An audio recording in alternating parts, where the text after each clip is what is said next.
안전한 비핵화를 선언할 것으로 보입니다. 시작이 되는 거. 현재 갑작스러운 지진으로 인해 전 자유문화회관이 붕괴되고 있습니다.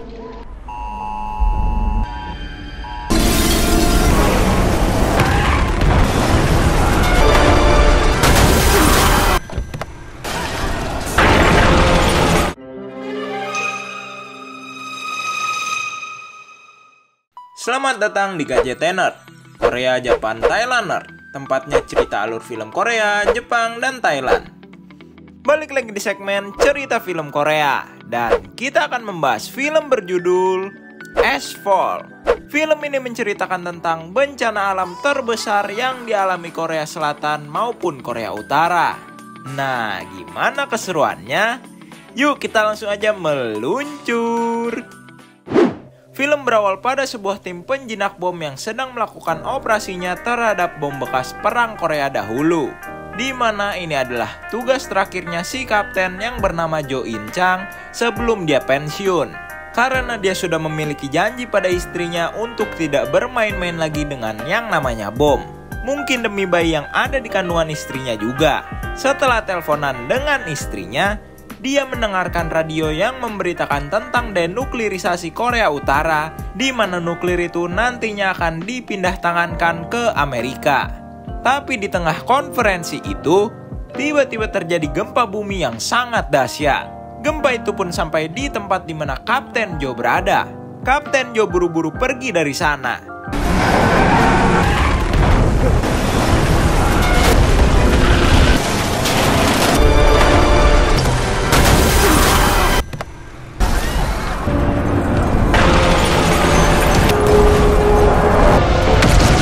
Ternyata gempa itu adalah akibat Gunung Baekdu yang meletus, yang berdampak pada Korea Selatan maupun Korea Utara.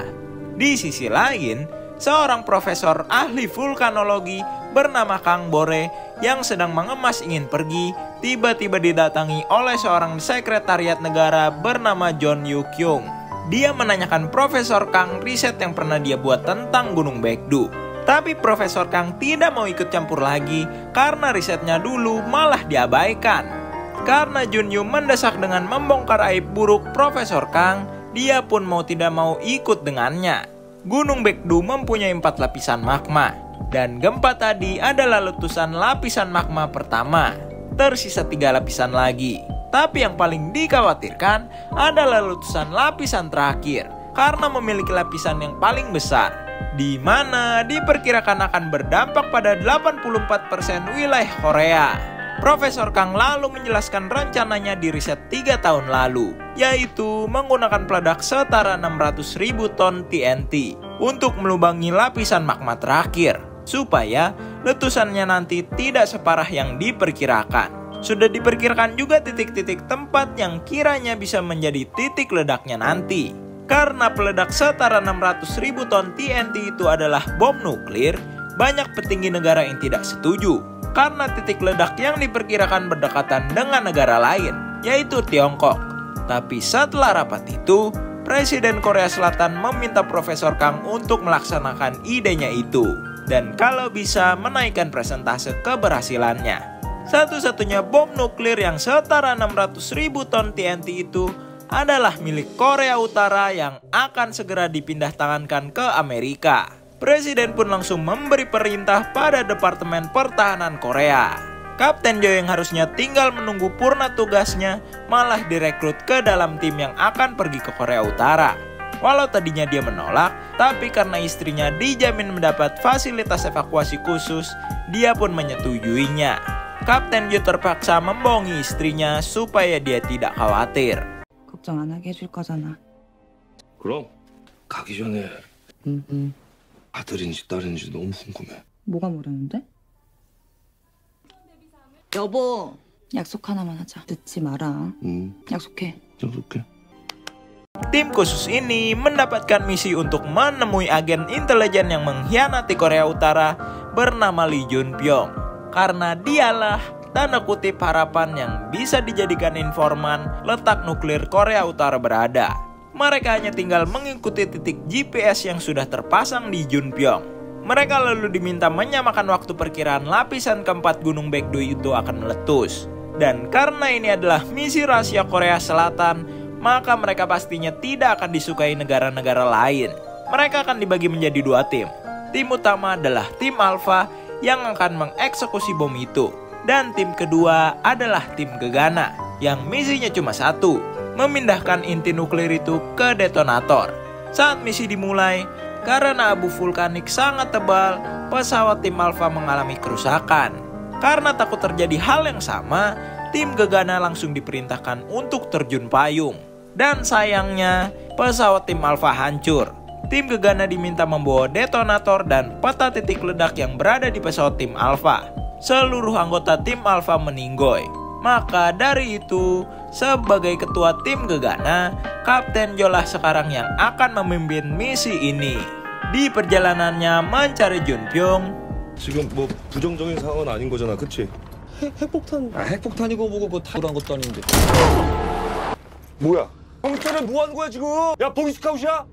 너희들 생각해본 지 얼마나 됐어? kelihatan di sini mereka tidak siap menjalankan misi itu. Ya mungkin karena biasanya misi mereka hanya seputaran tentang bom saja. Sampailah mereka di tempat Junpyong berada. 이준평, 거기 아닌데. 사진하고는 좀 다른데? 믿지 말고 그 삑삑대는 거나 믿어. 민중사 열어. 격발! 격발! 야, 잠깐 들어와봐. 바깥 공기가 다르구만. 핵을 찾아갖고 막 껐다. 예, 알려주시면. 진짜 안 되세요. 이준평! 멈춰! 야, 총당이 얼마? 고리제부터 풀어. Goblok. Junpyong meminta izin untuk mandi sebelum mereka pergi menjalankan misi. Tapi ternyata ia memakai waktu mandinya itu untuk mengeluarkan chip GPS yang ditanam di tubuhnya. Dan juga peta rencana yang ada di Kapten Jo berhasil diambil secara diam-diam. Dia langsung menghafal peta itu dan menelannya supaya musnah. Perjalanan menuju bom nuklir dimulai. Korea Utara kelihatan kacau balau. Sampai-sampai patung Opa Jong-un runtuh. Junpyong lalu memberikan kembali dompet milik Kapten Jo. Tapi Kapten Jo panik karena peta rencananya hilang. Ternyata Junpyong mengingat dan menelan peta itu sebagai tanda kutip asuransi. Mungkin dia takut setelah dia membawa pasukan ini ke gudang nuklir itu, dia malah langsung dibunuh ataupun ditelantarkan begitu saja. Lalu saat mereka beristirahat, Junpyong izin modal. Dan ternyata itu dipakai Junpyong untuk kabur dari sana. Dia juga meninggalkan chip GPS-nya itu. Junpyong langsung pergi ke rumahnya untuk mengambil senjata, juga ponsel, dan langsung menelpon seseorang yang sepertinya mafia Cina untuk menawarkan bom nuklir. Di tengah mencari Junpyong, tiba-tiba Kapten Jo teringat dengan omongan Junpyong di mobil saat itu. Mereka buru-buru ke apartemen yang berhadapan dengan patung Opa Jong-un. Di rumah itu, ternyata ada istri Junpyong yang kelihatan sakau karena narkoba. Junpyong hanya mau menanyakan di mana anaknya berada. Dia berseteru dengan istrinya. Karena tembakan yang Junpyong buat, tim jadi Gegana tahu spesifik kamar apartemennya. Dan untungnya Junpyong mau bersikap kooperatif. Istri Kapten Jo sekarang siap untuk pergi evakuasi. Kapten Jo yang sedang membriefing taktiknya, tiba-tiba perkataannya dipotong oleh Junpyong dengan taktik yang kelihatannya lebih matang daripada taktik milik Kapten Jo. Karena tidak mau harga dirinya sebagai kapten diinjak-injak, dia melontarkan taktik barunya yang padahal sama dengan Junpyong katakan. Ya beda-beda tipis lah. Ternyata tempat itu masih dijaga oleh banyak tentara Korea Utara. Dan karena mereka berdua terkepung, mau tidak mau Kapten Jo harus memberi Junpyong sebuah pistol. 고무탄 살상거리가 없게 되네. 그걸 내가 어떻게 알아? Lah. 동원아, 지휘관을 접견했어.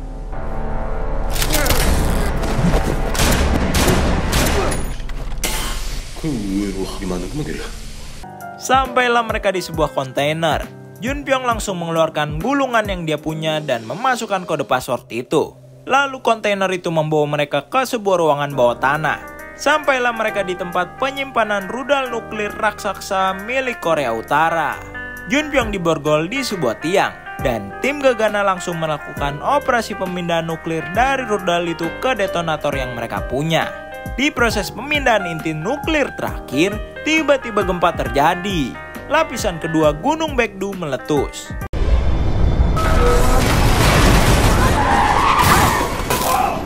예상보다 빨라.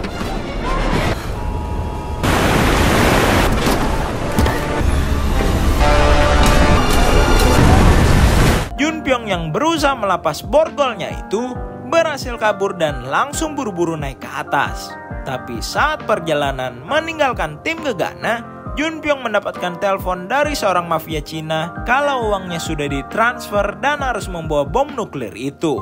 Karena telepon si mafia Cina itu, Junpyong akhirnya kembali lagi. Istri Kapten Jo selamat.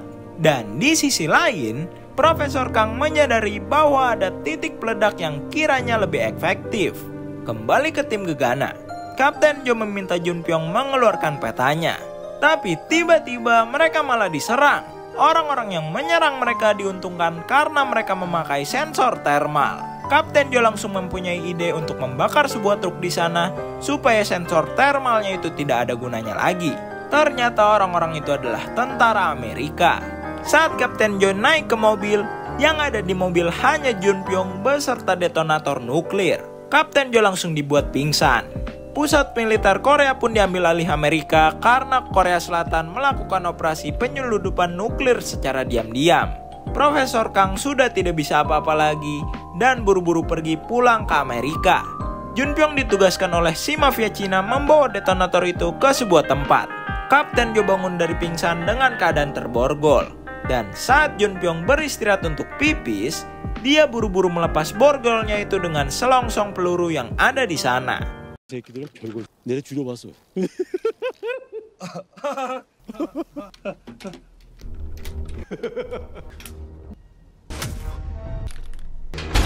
안나 새끼 진짜.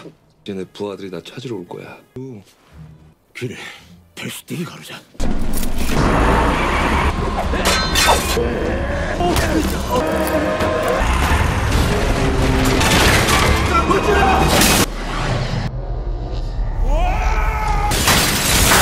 Karena pertarungan itu, mereka mengalami kecelakaan.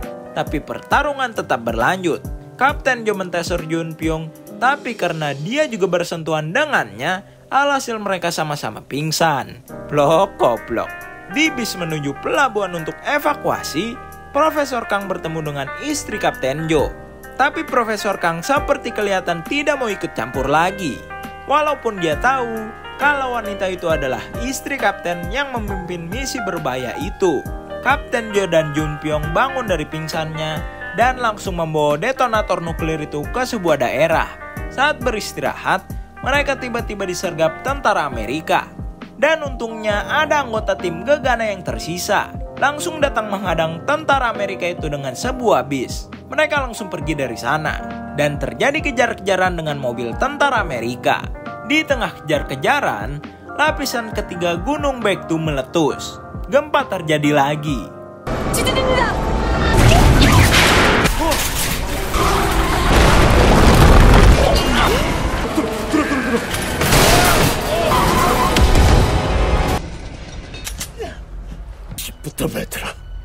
Istri Kapten Jo yang tidak tahu apa-apa, tiba-tiba diberitahu Profesor Kang kalau suaminya sedang ada di Korea Utara. Kaget dah tuh.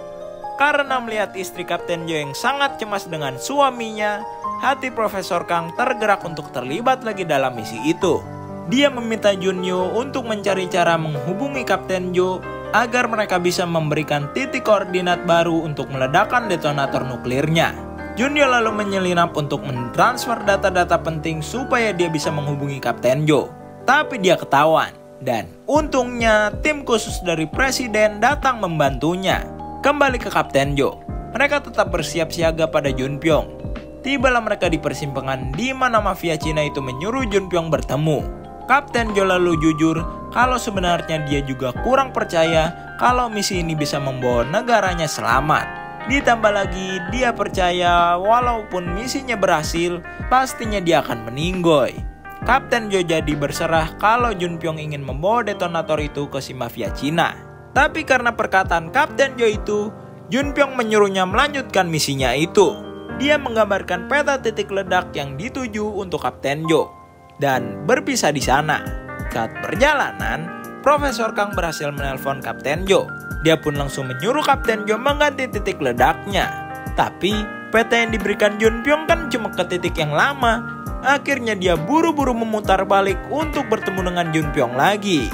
Ternyata tempat yang dijadikan titik kumpul dengan mafia Cina itu, Junpyong bertemu dengan anaknya yang terlihat trauma dan tidak mau berbicara sepatah kata pun. Sekelompok mafia Cina akhirnya sampai di sana. Karena mafia Cina itu merasa tertipu, dia pun ingin membunuh Junpyong. Tapi tiba-tiba mereka diberondong tembakan dari tentara Amerika. Di tengah adu tembak itu, Kapten Jo dan timnya sampai di sana. Dan ternyata bom sudah dinyalakan, tidak bisa diberhentikan lagi. Karena itu, mau tidak mau para mafia Cina maupun tentara Amerika harus mundur. Tim Gegana yang tersisa berpisah dengan Kapten Jo dan menitipkan anak Junpyong. 우리 순옥이도 무사하지 못하다면서.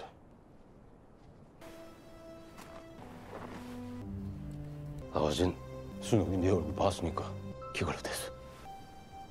시간 없어.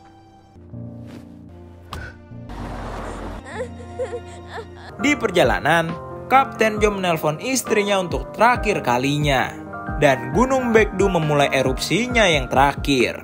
Di sisi lain, di tengah gempa itu, istri Kapten Jo merasa bayi di dalam perutnya akan segera keluar. Kapten Jo dan Junpyong mendorong detonator itu ke titik ledak. Tapi tiba-tiba, generator listrik di sana bermasalah. Alhasil, untuk turun ke bawah, mau tidak mau mereka harus memutus tali lift itu dengan dinamit yang ada di sana. Dan saat siap untuk turun, 밧줄 하나 더 해야 돼. 잠깐만, 지금 뭐 하는 거야? 내가 사실 아들인지 딸인지 몰라. 가서 직접 확인하라. 나 혼자 가도 돼. 내일 갈 데도 없어요. 너는 가서 나와! 나랑도 약속 하나만 하자. 우리 순옥이 내일 다른 사람은 안 믿어도 믿어볼라기를 부탁해도 되겠지? 아버지인 적이 없었어. 넌 가서 아버지 하라. 하지 마. 빨리 나와. 돌아보지 말고 가라. Junpyong merelakan dirinya untuk melakukan tanda kutip misi bunuh diri itu. Kapten Jo langsung berlari pergi dari sana. Sampailah Junpyong di tempat titik peledakan dan tinggal menunggu bom itu meledak.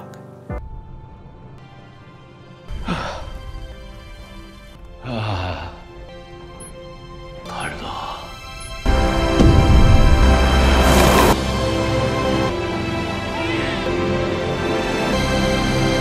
Bom itu berhasil membatalkan ledakan lapisan keempat Gunung Baekdu. Respect for Junpyong. Film pun diakhiri dengan beberapa bulan kemudian. Profesor Kang jadi tinggal di Korea lagi. Kapten Jo hidup normal dengan keluarga kecilnya. Dan tidak lupa juga menempati janjinya pada Junpyong, yaitu merawat anak Junpyong. Tamat. Jadi, pesan yang bisa kita ambil dari film ini adalah kadang teman baik bisa kita dapat dari mana saja dan kalangan apapun. Seperti Kapten Jo dan Junpyong yang backgroundnya sangat berbeda sekali. Ya, walau kisah persahabatannya sangat sebentar sih, dan juga mengharukan. Oke, jadi itulah cerita alur film Ashfall yang KJT Nerd bawakan. Dengan cerita misi penyeludupan nuklir yang dibalut dengan sedikit komedi ini, rating yang KJT Nerd kasih buat film ini 8/10. Nah, kalau penasaran sama film ini selengkapnya, makanya cus dimonggoin untuk ditonton sendiri. Sekedar mengingatkan, jangan lupa untuk komen, like, dan subrek. Oke? Kalau begitu, KJT Nerd signing out.